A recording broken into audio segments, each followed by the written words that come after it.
ನಮಸ್ಕಾರ ದೋಸ್ತೋ, ಎಲ್ರಿಗೂ ನಮಸ್ಕಾರ. 79ನೇ स्वातंत्र्योत्सव दिवसದ हार्दिक शुभाशयಗಳು. आज मैं आप लोगों के सामने कुछ प्रश्नों को लेकर आपके सामने उपस्थित हो गया हूं. तो एसएससी जीडी में अंग्रेजी के बदले हिंदी व्याकरण होता, सामान्य हिंदी. तो उस सामान्य हिंदी से संबंधित कुछ प्रश्नों को लेकर आया हूं. और एक बात मैं आपको ध्यान से कहूंगा, ध्यान से सुनिएगा कि ये जो 20 प्रश्न आते हैं ना, इन 20 प्रश्नों में से कुछ 2 अथवा 3 भाग को मात्र हमने लेकर आज चर्चा करना चाहते हैं. क्योंकि हर एसएससी जीडी अथवा बीएसएफ अथवा आरआरबी के जो प्रश्न पत्र होता, उनमें यदि आप लोग सामान्य हिंदी को ले लेते हैं तो उसमें आपको वाक्यांश के लिए एक शब्द, पर्यायवाची शब्द, विलोम शब्द, तत्सम तत्पुरुष शब्द और रिक्त स्थान भरिए. गद्यांश में जो रिक्त स्थान होते हैं उनको भरिए. इस तरह सवाल पूछा जाता. कुल मिलाकर 20 प्रश्न होते हैं. उनमें मैं आज आपको एक 4-5 पर्यायवाची शब्द और एक 4-5 वाक्यांश के लिए एक शब्द और एक 4-5 विलोम शब्द को लेकर आया हूं. इसका मतलब ये नहीं है कि हमने प्रश्न पत्र को यहाँ पर सुलझाया नहीं, ये बात नहीं है. आज यूं ही देखने के लिए, क्योंकि बहुत दिनों के बाद मेरा मुलाकात आप लोगों से हो रहा है, तो आप लोग मुझे याद करके रखा है या नहीं देखने के लिए आज मैं उपस्थित हो गया हूं. वैसे कल से जो है आप लोगों के लिए पूरा प्रश्न पत्र आ जाता है. ठीक है ना जी? शुरू करें जी. देखो, पहला प्रश्न पर्यायवाची से संबंधित है. यहाँ पर देख लीजिएगा, सुंदर का पर्यायवाची शब्द कौन सा है? ಇಲ್ಲೊಂದು ಪ್ರಶ್ನೆ ಕೊಟ್ಟಾರ. ಸುಂದರ ಅಂತಕ್ಕಂಥ ಶಬ್ದದ पर्यायवाची शब्द ಯಾವುದು ಅಂತ ಕೇಳಿದ್ದಾರೆ. नीचे 4 विकल्पों को दिया गया है: कुरूप, रमणीय, भद्दा, बदसूरत. इनमें सुंदर नामक शब्द के लिए पर्यायवाची शब्द कौन सा है?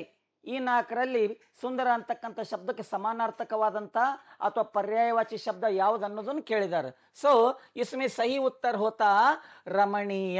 इसमें सही उत्तर होता रमणीय. ರಮಣೀಯ ಅಂದ್ರೆ ಏನಪ್ಪಾ? ಸುಂದರ, ಕಣ್ಣಿಗೆ ನೋಡ್ಲಿಕ್ಕೆ ಸುಂದರವಾಗಿ ಕಾಣ್ತದ. ನೆಕ್ಸ್ಟ್ ಪ್ರಶ್ನೆ. ಇನ್ನು ಎರಡನೇ ಪ್ರಶ್ನೆ, ಶತ್ರು का पर्यायवाची शब्द कौन सा है? ಇಲ್ಲೊಂದು पर्यायवाची शब्दವನ್ನು ಕೇಳಾರ. शत्रु ಅಂತಕ್ಕಂಥ ಶಬ್ದ, उसका पर्यायवाची कौन सा है? नीचे 4 विकल्पों को दिया है: मित्र, दुश्मन, सहायक, साथी. तो शत्रु का पर्यायवाची शब्द जो है ना, इसमें शत्रु का पर्यायवाची शब्द दुश्मन होता. क्या होता? दुश्मन होता. मित्र के लिए देखिए पर्यायवाची शब्द दोस्त, सखा आदि होता. दुश्मन के लिए जो है ना, शत्रु भी होता, वैरी भी होता. और सहायक के लिए जो है ना, मददगार करके कहते हैं. और साथी के लिए जो है ना, जोड़ीदार करके कहते. क्या कहते हैं? जोड़ीदार करके कहते. लेकिन प्रश्न क्या था? शत्रु का पर्यायवाची शब्द कौन सा है? शत्रु के लिए पर्यायवाची शब्द होता दुश्मन होता है. अब तीसरे प्रश्न की ओर जाएंगे. तीसरा प्रश्न क्या है? जल का पर्यायवाची कौन सा है? ಜಲ ಅಂತಕ್ಕಂಥ ಶಬ್ದದ ಪರ್ಯಾಯವಾಚಿ ಶಬ್ದ ಯಾವುದು ಅಂತ ಕೇಳಿದ್ದಾರೆ. तो नीचे 4 विकल्प: अमृत, नीला, वरुण, दूध. तो इसमें जो है ना, इसमें वरुण नामक शब्द होता. वरुण नामक शब्द जो होता है वह जल के लिए पर्यायवाची होता. इसके बारे में मैं बाद में बता देता हूं आपको. तो जल के लिए पर्यायवाची कौन कौन सा आता मैं यहां पर बताता हूं. वारी, अंबु, नीर, उदक, तोय, सलील. ये सभी क्या होता है? पानी के लिए अथवा जल के लिए, जल के लिए अथवा पानी के लिए पर्यायवाची शब्द होते। एक्चुअली यहाँ पर क्या दिया है? वरुण करके कहा है, वरुण करके यहाँ पर दिया गया। ಇಲ್ಲೇನ್ ಕೊಟ್ಟಾರಪ್ಪ? ವರುಣ ಅಂತ ಕೊಟ್ಟಾರ. ಆಕ್ಚುಲಿ ಉತ್ತರ ತಪ್ಪಾಗ್ತದ. ಏನಾಗ್ಬೇಕಾಗಿತ್ತು? ಇದು ವಾರಿಣಿ ಅಂತ ಆಗ್ಬೇಕಾಗಿತ್ತು ಅಥವಾ ವಾರಿ ಅಂತ ಆಗ್ಬೇಕಾಗಿತ್ತು. ಆದ್ರೂ ಕೂಡ ಕೊಟ್ಟಿರ್ತಕ್ಕಂಥ 4 ವಿಕಲ್ಪಗಳಲ್ಲಿ ನೀರಿಗೆ ಸಂಬಂಧಪಟ್ಟದ್ದು ಯಾವುದು ಅಂತಂದ್ರೆ ಇದು ವರುಣ ಅಂತಂದು ಇದನ್ನ ಏನ್ ಮಾಡ್ಬೇಕಾಗ್ತದ? ಟಿಕ್ ಮಾಡ್ಬೇಕಾಗ್ತದ. ಇದನ್ನ ಟಿಕ್ ಮಾಡ್ಬೇಕಾಗ್ತದ. अब अमृत के लिए देखिए, अमृत के लिए अमी, सोम, पीयूष, पीयूष आदि जो है ना अमृत के लिए होता। और दूध के लिए क्षीर, दुग्ध आदि क्षीर अथवा दूध के लिए होता। लेकिन प्रश्न था जल का पर्यायवाची क्या है? यदि हम लोग विकल्पों के हिसाब से देख लेते हैं तो कौन सा विकल्प सही होगा? वरुण करके होना चाहिए। एक्चुअली क्या होना चाहिए था? वारी करके, यहाँ पर लिखा है, देखिए कन्नड़ा में भी लिखता हूं, वारी करके होना चाहिए था, मगर वारी के बदले वरुण करके दिया गया है ना, तो इसे क्या करना चाहिए? सही उत्तर करके चुनना चाहिए। समझ में आ गया? अब उसी तरह दूध के लिए क्षीर, दुग्ध और अमृत के लिए जो है ना अमी, सोम, पीयूष इत्यादि हो जाता है। अब इसके बाद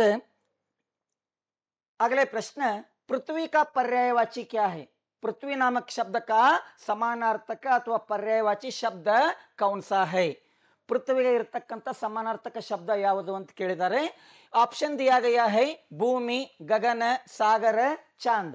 इसमें पृथ्वी के लिए सही उत्तर होगा पर्यायवाची शब्द भूमि नामक शब्द है ना, ये क्या होता? पर्यायवाची, सही पर्यायवाची होता, उत्तर होता। ಇಲ್ಲಿ ಪೃಥ್ವಿಗೆ पर्यायवाची शब्द ಯಾವುದಾಗ್ತದ? भूमि ಅಂತ ಆಗ್ತದ। ಇದರ ಜೊತೆಗೆ इसके साथ साथ भूमि के लिए भी क्या है? और भी अनेक सारे क्या है? पर्यायवाची शब्द है। जैसे जैसे जैसे धरणी, धरित्री, धरणी, धरित्री, वसुंधरा, वसुंधरा, अवनी, अवनी, रत्नगर्भ, रत्नगर्भ, रत्नगर्भ। भूमि के लिए और भी पर्यायवाची है धरणी, धरित्री, वसुंधरा, अवनी, रत्नगर्भ। अब गगन के लिए देखिए अंबर, आकाश,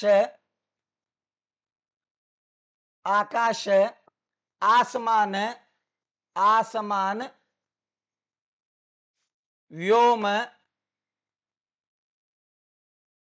आदि गगन के लिए होता है। अब सागर के लिए देखिए जलधि, जलधि, वारिधि, वारिधि,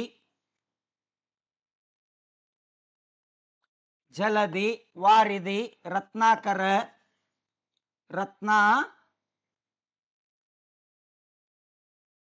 रत्नाकर, समुद्र, समुंदर आदि सागर के लिए होता। अब चांद के लिए देखिए शशि, शशि,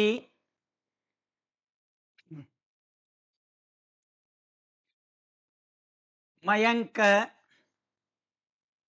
मृगांक, सुधांशु, सुधांशु, राकेश, राकापति, राकापति आदि चांद अथवा चंद्रमा के लिए हो जाता। सवाल क्या था? पृथ्वी का पर्यायवाची पूछा गया था। प्रश्न ಏನು ಕೊಟ್ಟಿದ್ರು? पृथ्वी समानार्थक शब्द ಅಂತ ಕೊಟ್ಟಿದ್ರು। तो यहाँ पर उत्तर है कौन सा? भूमि करके। भूमि के लिए ಭೂಮಿ ಇರತಕ್ಕಂತ समानार्थक पदಗಳು धरणी, धरित्री, वसुंधरा, अवनी, रत्नगर्भ। और गगन के लिए अंबर, आकाश, आसमान, व्योम। अब सागर के लिए जलधि, वारिधि, निरधि, रत्नाकर, समुद्र, समुंदर, अंबुधि। अब चांद के लिए शशि, मयंक, मृगांक, सुधांशु, राकेश, प्रजापति और भी बहुत सारे आते हैं। अब अगले प्रश्न के लिए जाएंगे। विद्या का पर्यायवाची शब्द क्या है? इಲ್ಲೊಂದು ಶಬ್ದ ಕೇಳೋಣ. ವಿದ್ಯೆ ಅಂತಕ್ಕಂಥ ಶಬ್ದಕ್ಕೆ पर्यायवाची ಯಾವುದು? अज्ञान, शिक्षा, आलस, काम। इन चार विकल्पों में विद्या के लिए समानार्थी अथवा पर्यायवाची शब्द कौन सा होता है, जानते हैं आप लोग? तो वो क्या है? शिक्षा। वो क्या है? शिक्षा। विद्यೆಗೆ ಇರತಕ್ಕಂತ ಇನ್ನೊಂದು पर्यायवाची शब्द ಯಾವುದು? शिक्षा। इसके लिए और एक समानार्थक शब्द है, शिक्षण करके भी कहते हैं। इसे क्या कहते हैं? शिक्षण, सीख कहते हैं। लेकिन विकल्प में क्या था? शिक्षण था या सीख था? नहीं, शिक्षा था। तो इसलिए उत्तर क्या होगा? शिक्षा होगा। अब अज्ञान के, अब अगला सवाल, जो कभी बूढ़ा न हो, जो कभी बूढ़ा न हो, ಅವನಿಗೆ जो कभी बूढ़ा न हो वाक्यांश के लिए, वाक्यांश वाक्यांश के लिए, वाक्यांश के लिए सार्थक शब्द, सार्थक शब्द क्या होगा? क्या होगा? ಇಲ್ಲೊಂದು ಪ್ರಶ್ನೆ ಕೊಟ್ಟಾರ, जो कभी बूढ़ा न हो, जो कभी बूढ़ा न हो नामक वाक्यांश के लिए सार्थक शब्द क्या होगा?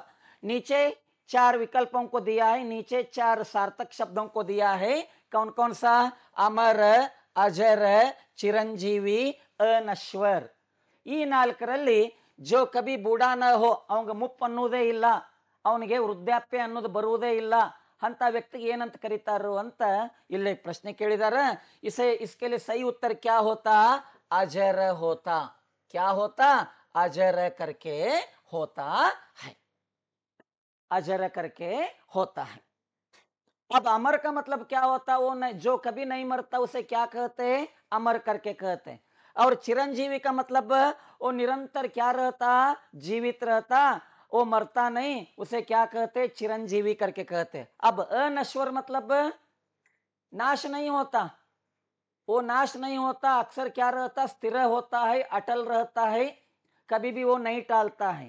तो सही उत्तर क्या होता? जो कभी बूढ़ा ना हो के लिए अजर होता है। अब अगले सवाल के लिए जाएंगे। देखो यहां पर भी वाक्यांश के लिए एक शब्द का सवाल पूछा गया है, जो एक स्थान से दूसरे स्थान पर घूमता रहता है।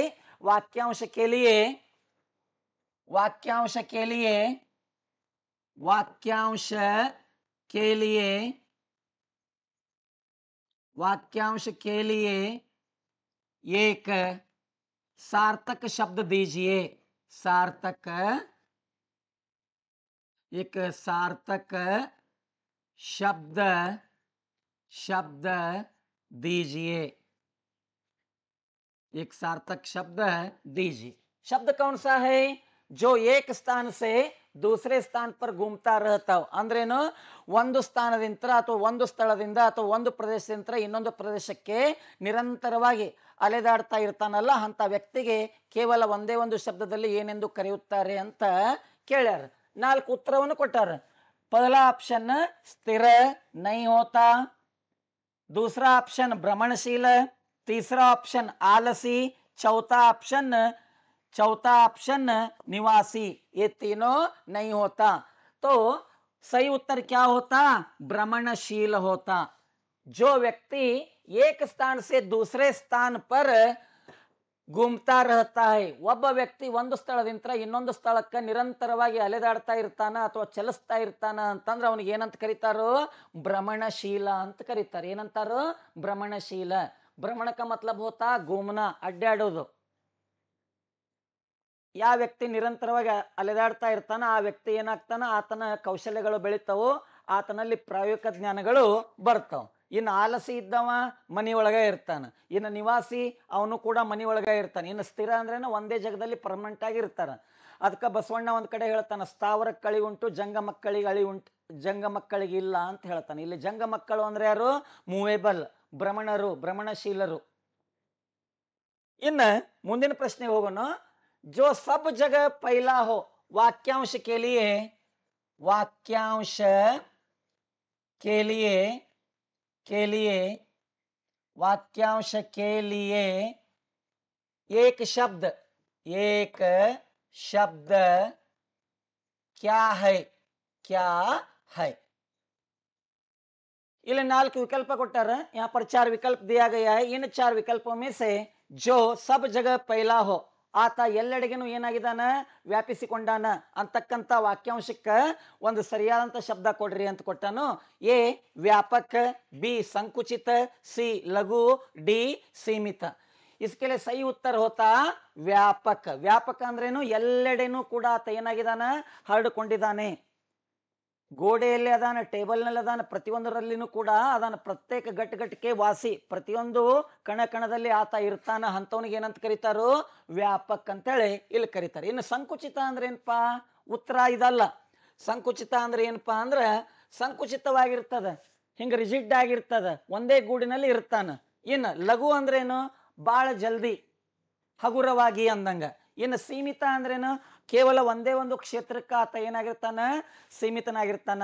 ಅಂದ್ರೇನು? ಅವನಿಗೊಂದು ಲಿಮಿಟೇಷನ್ ಇರ್ತದ. ಅವನೊಂದು ಬಾರ್ಡರ್ ಅನ್ನು ಕೊರೆದಿರ್ತಾರ, ಆ ಬಾರ್ಡರ್ ದಾಟಿ ಅತ್ಲಾಗೂ ಹೋಗೋದಿಲ್ಲ, ಈ ಬಾರ್डरದಲ್ಲೇನ ಇರ್ತಾನೆ, ಈ ಬಾರ್डर ಬಿಟ್ಟು ಹೋಗೋದಿಲ್ಲ. सो इसके लिए सही उत्तर क्या होता? जो सब जगह फैला हो, उसके लिए सही उत्तर आपके सामने है क्या? व्यापक.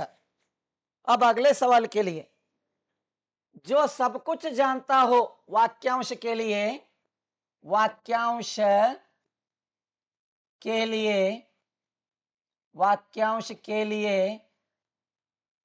एक शब्द, एक शब्द दीजिए, एक शब्द, एक शब्द दीजिए. ಇಲ್ಲೊಂದು ಶಬ್ದ ವಾಕ್ಯಾಂಶ ಕೊಟ್ಟಾರ. ಜೋ ಸಬ್ ಕುಚ್ ಜಾನ್ತಾ ಹೋ, ಆತನಿಗೆ ಎಲ್ಲಾನು ಗೊತ್ತು, ಪ್ರತಿಯೊಂದು ವಿಷಯನೂ ಗೊತ್ತು. ಸಕಲ 64 ಕಲೆಗಳಲ್ಲಿ ಆತ ಏನು? ವಲ್ಲಭನಾಗಿದ್ದಾನೆ, ಸಕಲ ಕಲಾ ವಲ್ಲಭ. 64 ವಿದ್ಯೆಗಳು ಆತನಿಗೆ ಬರ್ತಾವಂತ ಕ್ವಶನ್ ಕೇಳಿದಾರೆ. ಅಂಥವನಿಗೆ ಏನೆಂದು ಕರೆಯುತ್ತಾರೆ? ಕ್ಯಾ ಅಜ್ಞಾನಿ ಕರ್ಕೆ ಕತೆ? ಎಲ್ಲ ಗೊತ್ತೈತಿ, ಗೊತ್ತಿದ್ದವನಿಗೆ ಅಜ್ಞಾನಿ ಅಂತ ಕರೀತಾರೋ? ಅಜ್ಞಾನಿ? ಅಥವಾ ಅವನಿಗೆ ಸರ್ವಜ್ಞ ಅಂತ ಕರೀತಾರೋ? ಅಥವಾ ಅವನಿಗೆ ಮೂರ್ಖ ಅಂತ ಕರೀತಾರೋ? ಅಥವಾ ಅವನಿಗೆ ಅದೂರದರ್ಶಿ ಅಂತ ಕರೀತಾರೋ? ಅವನಿಗೆಲ್ಲ ಗೊತ್ತದ, ಎಲ್ಲ ವಿಷಯಗಳು. 64 ಕಲೆಗಳಲ್ಲಿ ಆತ ಏನಾಗಿದ್ದಾನ? ಪಾರಂಗತನಾಗಿದ್ದಾನ. ಅಂಥವನಿಗೆ ಏನಂತ ಕರೀತಾರೋ? ಅಜ್ಞಾನಿ ಅಂತ ಕರೀದಿಲ್ಲ. ಏನಂತಾರು? ಸರ್ವಜ್ಞ ಅಂತ ಕರೀತಾರ. ಏನಂತ ಕರೀತಾರೋ? ಸರ್ವಜ್ಞ. ಇದಕ್ಕೆ ಇನ್ನೊಂದು ಶಬ್ದ ಐತಿ, ಅಜ್ಞ ಅಂತ ಕರೀತಾರ. ಏನಂತ ಕರೀತಾರೋ? ಅಜ್ಞ ಅಂತ ಕರೀತಾರ. ಅಜ್ಞ ಅಂದ್ರೇನು? ಅವ ಎಲ್ಲವನ್ನು ತಿಳಿದುಕೊಂಡಿದ್ದಾನೆ. ಈ ಅಜ್ಞಕ್ಕೆ ವಿರುದ್ಧ ಶಬ್ದ ಏನಕ್ಕಪ್ಪ ಅಂತಂದ್ರೆ ವಿಜ್ಞ ಅಂತ ಆಗ್ತದ. ವಿಜ್ಞ. ವಿಜ್ಞ ಅಂದ್ರೇನು? ಜೋ ಕುಚ್ ಬಿ ನಹಿ ಜಾನ್ತಾ ಹೋ, ಜೋ ಕುಚ್ ಬಿ ನಹಿ ಜಾನ್ತಾ ಹೋ. ಜೋ ಕುಚ್ ಬಿ ನಹಿ ಜಾನ್ತಾ ಹೋ ಏನಂತ ಕರೀತಾರಪ್ಪ? ವಿಜ್ಞ ಅಂತ ಕರೀತಾರ. ಅದ ವಿಜ್ಞಗೆ ಇಲ್ಲಿ ಏನು ಕೊಟ್ಟಿವಿ? ಆಪ್ಷನ್ ಅಜ್ಞಾನಿ ಅಂತ ಕೊಟ್ಟಿವಿ. ಬಟ್ ಪ್ರಶ್ನೆ ಏನಿತ್ತು? ಎಲ್ಲವನ್ನು ತಿಳಿದುಕೊಂಡವ. ಎಲ್ಲವನ್ನು ತಿಳಿದುಕೊಂಡವಂಗ ಒಂದು ಅಜ್ಞ ಅಂತಾರ. ಅಜ್ಞ ಅಂತ ಆಪ್ಷನ್ ಇದ್ದಿದ್ದಿಲ್ಲ. ಏನು ಕೊಟ್ಟಾರ? ಸರ್ವಜ್ಞ ಅಂತ ಕೊಟ್ಟಾರ. ಸೊ ಹೀಗಾಗಿ ಸರ್ವಜ್ಞಕ್ಕೆ ನಾವೇನ್ ಮಾಡ್ಬೇಕು? ಟಿಕ್ ಹಾಕ್ಬೇಕು. ಗೊತ್ತಾಯ್ತಾ? ಇನ್ನು ನೆಕ್ಸ್ಟ್ ಮುಂದಿನ ಪ್ರಶ್ನೆ ಹೋಗೋಣ. ಮುಂದಿನ ಪ್ರಶ್ನೆ, ये भी क्या है? वाक्यांश के लिए एक शब्द दीजिए से संबंध रखता है. जो कभी मरता न हो, वाक्यांश के लिए एक शब्द, वाक्यांश के लिए, वाक्यांश के लिए एक शब्द. ಇಲ್ಲಿ ಕೂಡ ಒಂದು ವಾಕ್ಯಾಂಶವನ್ನು ಕೊಟ್ಟಾರ. ವಾಕ್ಯಾಂಶ ಏನೈತಿ? ಜೋ ಕಬಿ ಮರ್ತಾ ನ ಹೋ, ಆತ ಎಂದೆಂದಿಗೂ ಸಾಯುವುದಿಲ್ಲ. ಆತನಿಗೆ ಏನಂತ ಕರೀತಾರೋ ಅಂತ ಕೊಟ್ಟಾರ. 4 ವಿಕಲ್ಪ ಕೊಟ್ಟಾರ. ಎ ಮರಣಶೀಲ, बी अजर, सी अमर, डी मृत. तो इसमें इसके अंतर्गत इन 4 विकल्पों में इसमें से सही उत्तर होता जो कभी मरता न हो के लिए क्या होता? अमर होता. अमर अंद्रेनु इल्ला, ಏನಿಲ್ಲ? क्या नहीं? मर नहीं है, मृत्यु नहीं है. तो मृत्यु नहीं है तो क्या वो मरता है क्या? नहीं. जो कभी मरता न हो उसके लिए क्या कहते? अमर करके कहते हैं. और अजर का मतलब अंद्र ಇಲ್ಲ. जर अंद्रेनु वृद्धाप्य. ವೃದ್ಧಾಪ್ಯ ಅನ್ನೋದು ಇಲ್ಲವೇ ಇಲ್ಲ. ಇದನ್ನು ಈ ಹಿಂದಿನ ಪ್ರಶ್ನೆಗಳಲ್ಲಿ ನಿಮಗೆ ಅಗ್ದಿ ವಿಶದವಾಗಿ ಏನಾಗೈತಿ ತಿಳಿಯಪಡಿಸಲಾಗ್ಯದ. ಇನ್ನು ಮರಣಶೀಲ ಅಂದ್ರೇನ, ಮರಣಶೈಯಲ್ಲಿ ಮಲಗ್ಯಾನ, ಊರು ಹೋಗ ಅನ್ನಕತ್ತೈತಿ, ಕಾಡ್ ಬಾ ಅನ್ನಕತ್ತೈತಿ ಅಂದಂಗ. ಇನ್ನು ಮೃತ ಅಂದ್ರೇನ, ಆಲ್ರೆಡಿ ಡೈಡ್. ಸೊ ಇದಕ್ಕೆ ಸರಿ ಉತ್ತರ ಯಾವ್ದಾಗ್ತದ? ಜೋ ಕಭಿ ಮರ್ತಾ ನ ಹೋ ಕೆ ಲಿಯೆ ಅಮರ್ ಹೋತಾ ಹೈ. अंदर नहीं, मर अंदर मरना। अब अगले सवाल देखिए, ये भी वाक्यांश के लिए एक शब्द है। वाक्यांश के लिए एक शब्द है। आपको वाक्यांश के लिए एक शब्द देना है. ಇಲ್ಲಿ ಕೂಡ ನಿಮಗೆ ವಾಕ್ಯಾಂಶಕ್ಕೆ ಒಂದು ಶಬ್ದವನ್ನು ಕೊಡಬೇಕು. वाक्यांश कौन सा दिया है? अथवा अनेक शब्द के लिए एक शब्द देना है. तो अनेक शब्द कौन सा दिया है?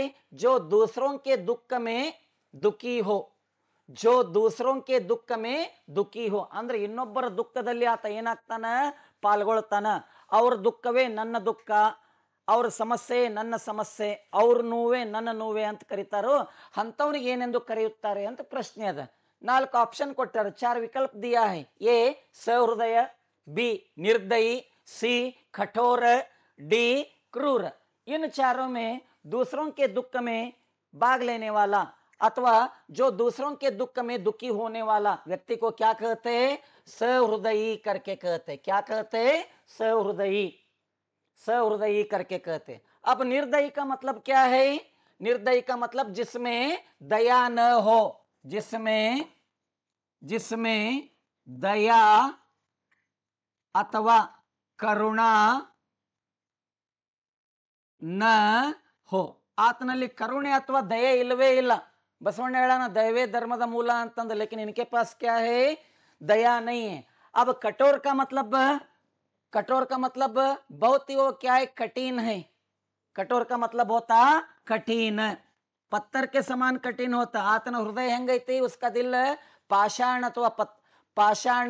अथवा पत्थर के समान होता है. तो ये उत्तर नहीं होता. अब क्रूर मतलब ये बहुत बड़ा हत्यारा और क्रूरी होता. तो सही उत्तर क्या होता? जो दूसरों के दुख में दुखी हो. ಇನ್ನೊಬ್ಬರ ದುಃಖದಲ್ಲಿ ದುಃಖವನ್ನು ತನ್ನದೇ ದುಃಖ ಅಂತ ಕರೆಯಿಸಿಕೊಳ್ಳುವವನಿಗೆ ಏನೆಂದು ಕರೆಯುತ್ತಾರೆ? सहृदय अथवा सहृदयी ಅಂತ ಕರೀತಾರೆ. सो ऑप्शन ए यहाँ पर ठीक होता. अब अगला प्रश्न, ये भी क्या है? वाक्यांश के लिए एक शब्द से ही संबंध रखता. ये भी क्या है? वाक्यांश के लिए एक शब्द. यहां पर देखिए, जो लिखा न जा सके ಅದನ್ನು ಬರೆಯಕ್ಕೆ ಸಾಧ್ಯನೇ ಇಲ್ಲ. Impossible for what? राइटिंग. जो लिखा न जा सके उसे क्या कहते हैं? नीचे चार विकल्पों को दिया है. अपाठ्य, अलिखित, ಅವಿಲೇಖನೀಯ, ಅನ್ಪढ़. ಇದ್ರೊಳಗ ಅದನ್ನ ಬರೆಯಕ್ಕೆ ಸಾಧ್ಯನೇ ಇಲ್ಲ ಅನ್ನೋದಕ್ಕೆ ಒಂದೇ ಒಂದು ಶಬ್ದ ಯಾವ್ದಪ್ಪ ಅಂತಂದ್ರ ಅಪಾಠ್ಯ ಆಗುದಿಲ್ಲ. ತಪ್ಪು, गलत. क्या होता? यहीं पर उत्तर है, देखिए अलिखित. उत्तर कौन सा है? अलिखित. B option. कौन सा? बी ऑप्शन होता. अब अनपढ़ का मतलब जिससे पढ़ना नहीं आता, हेब्बट, अंगूठा छाप. अब अगले सवाल, ये भी क्या है? वाक्यांश के लिए एक शब्द होता. क्या होता? वाक्यांश के लिए एक शब्द होता. जो नियमों का पालन करे. ನಿಯಮಗಳ ಪಾಲನೆ ಮಾಡುವವನಿಗೆ ಏನೆಂದು ಕರೆಯುತ್ತಾರೆ ಅಂತ ಕೇಳ್ಯಾರ. 4 ವಿಕಲ್ಪ ಕೊಟ್ಟಾರ. ಎ ನಿಯಮಹೀನ, ಬಿ ಶಿಷ್ಟ, ಸಿ ಅನುಶಾಸಿತ, ಡಿ ಅಪಕರ್ಮಿ. ಯಾರು ನಿಯಮಗಳನ್ನು ಪಾಲನೆ ಮಾಡ್ತಾರೋ ಅವ್ರಿಗೆ ಏನಂತ ಕರೀತಾರೋ ಅಂತ ಕೊಟ್ಟಾರ. तो यहाँ पर क्या होता? यहाँ पर शिष्ट होता. क्या होता? शिष्ट होता.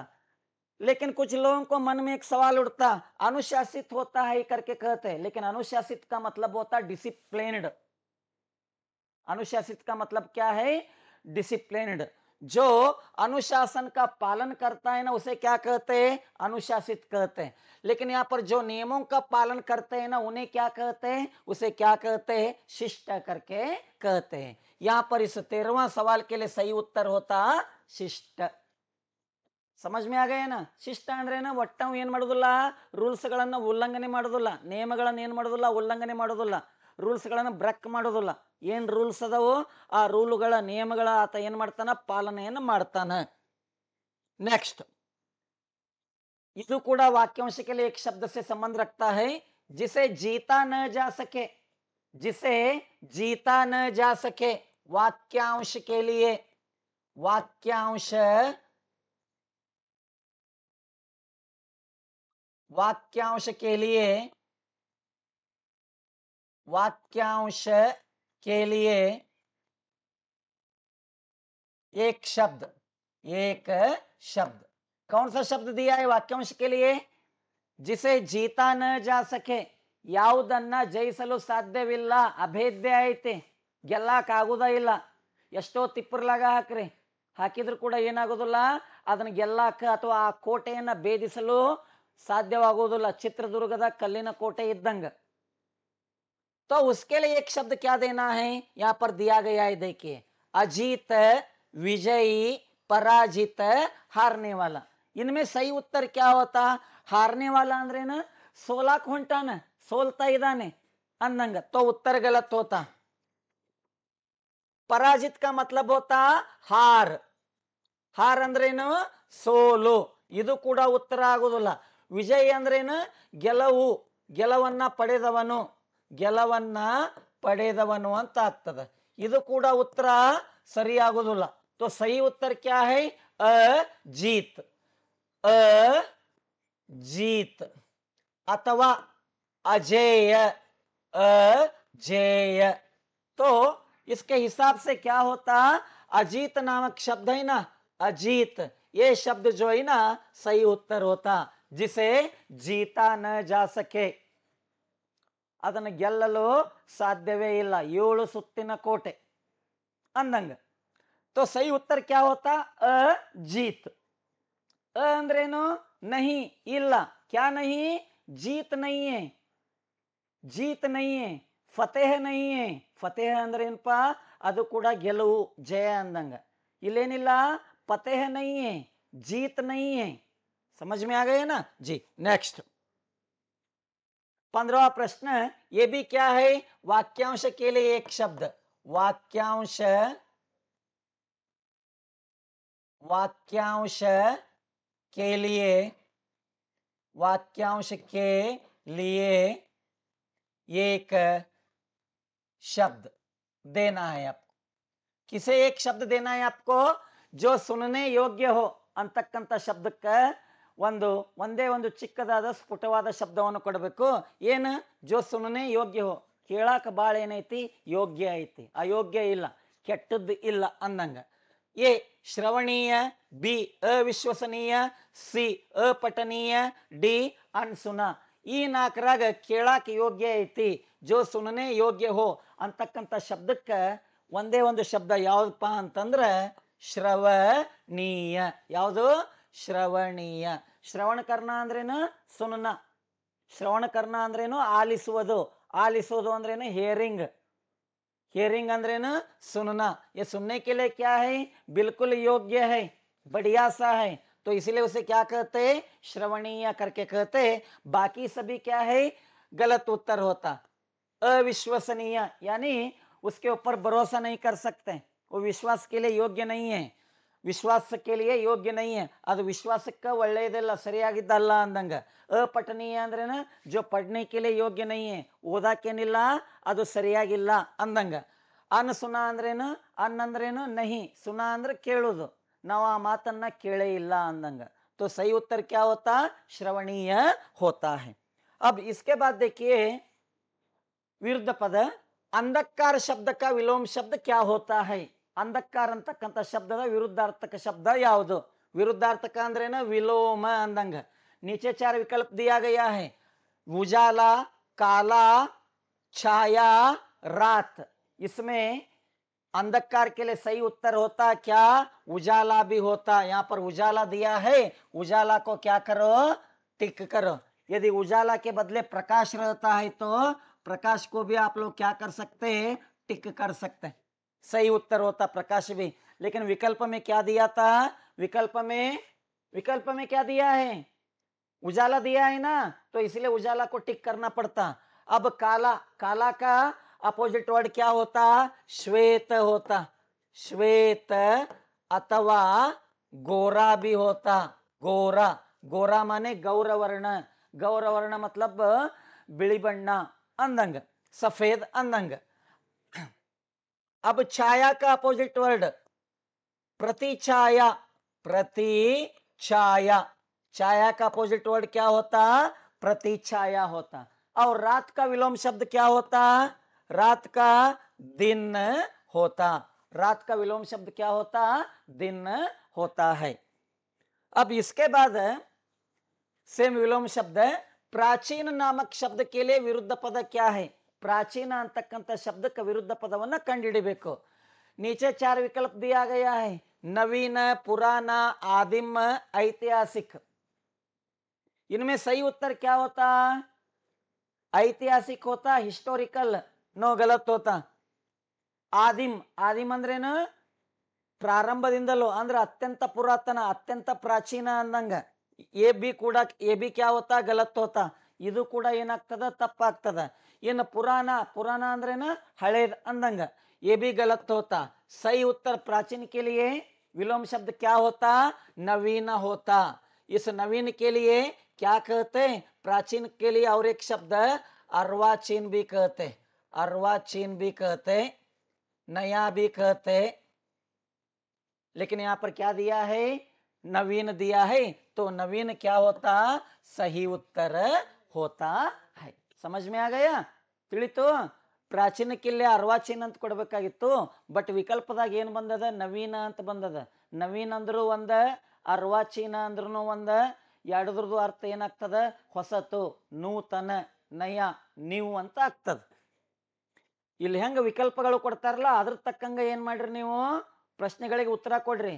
ಯಾಕಂದ್ರೆ ಕ್ಲಾಸ್ನ ಬರ್ಸೋ ಮುಂದೆ ಒಂದೊಂದ್ಸಲ ನವೀನ ಅಂತ ಬರ್ಸಿದಿರೋದಿಲ್ಲ, ನಾವೇನ್ ಬರ್ಸಿರ್ತೀವಿ? ಪ್ರಾಚೀನಕ್ಕೆ ಅರ್ವಾಚೀನ ಅಂತ ಬರ್ಸಿರ್ತೀವಿ। ಅರ್ವಾಚೀನ ಕೊಟ್ಟಿರಿ, ಮತ್ತೆ ಇಲ್ಲಿ ನೋಡಿದ್ರೆ ನವೀನ ಐತಿ, ಮತ್ತೆ ಹೆಂಗ್ರಿ ಅನ್ನಕ್ ಹೋಗ್ಬೇಡ್ರಿ, ತಿಳಿತಾ? ಆಪ್ಷನ್ ಏನಿರ್ತಾವ ಅವನ್ ನೋಡ್ರಿ। ಫಸ್ಟ್ ಪ್ರಶ್ನೆಯನ್ನು ಸರಿಯಾಗಿ ಓದಿ ಅರ್ಥ ಮಾಡ್ಕೊಂಡು ವಿಕಲ್ಪಗಳನ್ನು ನೋಡಿ ಸರಿಯಾದ ವಿಕಲ್ಪವನ್ನು ಆಯ್ಕೆ ಮಾಡ್ರಿ, ತಿಳಿತು? Okay, very good.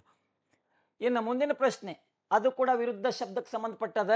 ಮಿತ್ರ का विलोम शब्द कौन सा है? ಮಿತ್ರ ಅಂತಕ್ಕಂಥ ಶಬ್ದದ ವಿಲೋಮ ಶಬ್ದ, ವಿರುದ್ಧ ಶಬ್ದ कौन सा होता? 4 विकल्प दिया है, सहयोगी, दुश्मन, साथी, पड़ोसी। ಸಹಯೋಗಿ ಅಂದ್ರೇನು? ನಿನ್ನ ಜೊತೆಗೆ ಸಹಕಾರವನ್ನು ನೀಡುವವ, ಅದಕ್ಕೆ ಅಪೋಸಿಟ್ ವರ್ಡ್ ಏನಕ್ಕೈತಿ? ಅಸಹಯೋಗಿ ಅಂತ ಆಗ್ತದ। ಅಸಹಯೋಗಿ ಅಂತ ಆಗ್ತದ, असहयोगी ಅಂತ ಆಗ್ತದ। ಇನ್ನು साथी ಅಂತ ಹೇಳಂದ್ರೆ दोस्त, इसके लिए विलोम शब्द क्या होता? दुश्मन। इसके लिए विलोम शब्द क्या होता? बेसाथी होता। बेसाथी होता। ಶಬ್ದ ಹೆಂಗಿರ್ತೈತೆ ಹೆಂಗ ಅಪೋಸಿಟ್ ವರ್ಡ್ ಏನಾಗ್ತದ? ಬದಲಿ ಆಗ್ತದ, ನೆನಪಿರ್ಲ? ಸಾಥಿ ಅಂದ್ರೇನು? ಗೆಳೆಯ ಅಂದಂಗ। ಗೆಳೆಯ ಅಪೋಸಿಟ್ ವರ್ಡ್ ಏನಕ್ಕಪ್ಪ? ಮಿತ್ರನಿಗೆ ಅಪೋಸಿಟ್ ವರ್ಡ್ ಶತ್ರು ಅಂತ ಆಗ್ತದ। ಬಟ್ ಇಲ್ಲಿ ಸಾಥಿಗೆ, ಸಾಥಿ ಅಂದ್ರೂ ಮಿತ್ರ, ಮಿತ್ರಿಗೆ ಏನಂತ ಕೊಡ್ಬೇಕಿಲ್ಲೇ? ಬೇಸಾತಿ ಅಂತ ಕೊಡ್ಬೇಕು। ಇನ್ನ दुश्मन ಅಂತ ಉಳಿತು। दुश्मन अंदर, दुश्मन क्या होता? मित्र के लिए, मित्र के लिए क्या होता? सही विकल्प होता। तो मित्र का विलोम शब्द क्या होता? दुश्मन होता। साथी ಅಂದ್ರೆ ಗೆಳೆಯ, ಪಡೋಸಿ ಅಂದ್ರೇನು? ನೇಬರ್, ನೆರೆ ಹೊರೆ, ತಿಳಿತು? ಜಿ। ಇನ್ನು ಮುಂದಿನ ಪ್ರಶ್ನೆ ಹೋಗೋಣ। ಇದು ಕೂಡ ವಿರುದ್ಧ ಪದಕ್ಕೆ ಸಂಬಂಧಪಟ್ಟದ್ದೈತಿ। ಪ್ರಶ್ನೆ ಏನೈತಿ? ಸಫಲ್ का विलोम शब्द कौन सा है? ಸಫಲ ಅಂತಕ್ಕಂಥ ಶಬ್ದಕ್ಕೆ ವಿಲೋಮ ಶಬ್ದ ಯಾವುದು करके कहा है? ए निपुण, बी असफल, सी योग्य, डी जीत। इसमें सफल के लिए सही उत्तर होता कौन सा? असफल, असफल होता। योग्य के लिए विलोम शब्द क्या होता? अयोग्य होता, अयोग्य होता। और जीत के लिए विलोम शब्द क्या होता? हार होता। निपुण के विलोम शब्द क्या होता? अनिपुण होता। क्या होता? अनिपुण होता। निपुण अंदर एक्सपर्ट। तो सफल के लिए विलोम शब्द क्या होता? सफल के लिए असफल होता है। अब अगले सवाल की ओर बढ़ेंगे। उदय का विलोम शब्द कौन सा है? ಉದಯ ಅಂತಕ್ಕಂಥ ಶಬ್ದದ ವಿರುದ್ಧ ಪದ ಯಾವುದು ಅಂತ ಕೊಟ್ಟಾರ. ನೀಚೆ 4 ವಿಕಲ್ಪ ಹೈ. ಎ ಅಸ್ತ, ಬಿ ಪ್ರಕಟ, सी आरंभ, डी दिक, डी दिखना. तो इसमें उदय के लिए विलोम शब्द, उदय के लिए विलोम शब्द कौन सा होता? उदय के लिए अस्त होता. उदय अंद्रेನು ಹುಟ್ಟುವುದು, सूर्य ಮೂಡಣ ದಿಕ್ಕದಲ್ಲಿ ಹುಡ್ತಾನೆ. उदय के लिए अस्त मतलब अस्ताचल, पश्चिम दिक्कु, मुಳುಗುವ दिक्कु. ये सही उत्तर होता. प्रकट का विलोम शब्द क्या होता? अप्रकट होता. अप्रकट होता. आरंभ का विलोम शब्द क्या होता? अंत होता. आरंभ का विलोम शब्द क्या होता? अंत होता. दिखना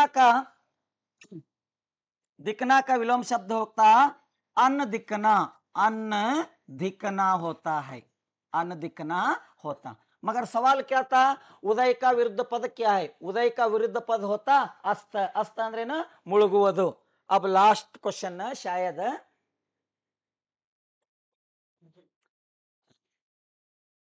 ಇತನ ಇವತ್ತು ಇಷ್ಟು 20 ಪ್ರಶ್ನೆಗಳನ್ನು ಕೊಟ್ಟಿವಿ.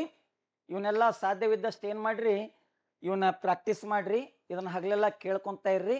ಮತ್ತು ಮುಂಬರುವ ದಿನಗಳಲ್ಲಿ ಮತ್ತೊಂದು 20 ಪ್ರಶ್ನೆಗಳನ್ನು ತಗೊಂಡು ಬರ್ತೀವಿ. ಯಾವಾಗಲೂ ತಾವು ಯುವರತ್ನ ಅಕಾಡೆಮಿ ಅಂತ ಬಿತ್ತರಗೊಳ್ಳತಕ್ಕಂಥ ಈ ಯೂಟ್ಯೂಬ್ ವಿಡಿಯೋಗಳನ್ನು ನೋಡ್ತಾ ಅಭ್ಯಾಸ ಮಾಡ್ತಾ ಇರ್ರಿ ಅಂತ ಹೇಳ್ತಾ ಮತ್ತೊಮ್ಮೆ ತಮಗೆಲ್ಲರಿಗೂ ಸ್ವಾತಂತ್ರ್ಯ ದಿವಸದ ಶುಭಾಶಯಗಳನ್ನು ಕೋರ್ತಾ ನನ್ನ ಮಾತುಗಳನ್ನು ಇಲ್ಲಿಗೆ ಮುಗಿಸ್ತೀನಿ. ನಮಸ್ಕಾರ. ಜೈ ಹಿಂದ್.